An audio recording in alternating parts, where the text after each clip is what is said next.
महीने में बाद केहू आवते नहीं खे। इंतजार करो तनी केहू ना केहू तो आई। बैठा तानी हम।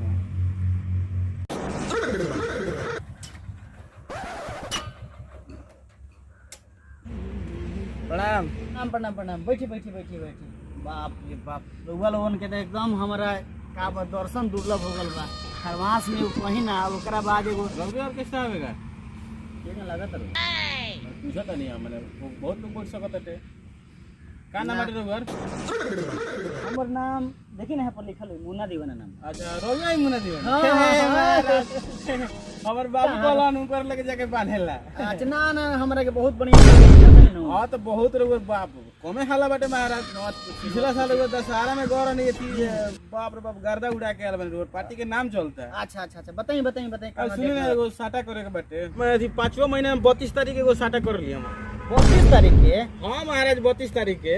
कौन पंडित जी उतारला जी? कहां जाने हमर बाप सरवा कहवा जाके उतरवइले बा कौन पंडित रहे साला। तनी पूछी जल्दी। अच्छा लिखी ना महाराज लिखी ना साटा बा। ए 32 तारीख होला। जे छोड़ी साटा करी ना महाराज 32 तारीख के करी। ए महाराज दिन के उतरले बा।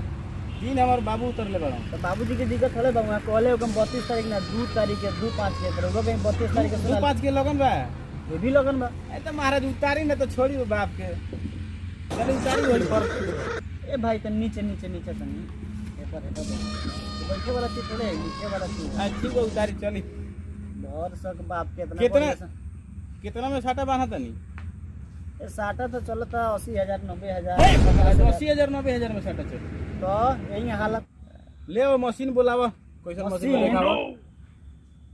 मशीन मशीन मतलब का वो है कलकार लोग के बुलावा अपने दिखावा। मॉडल तू मतलब अभी वही दुनिया में बड़ेगा।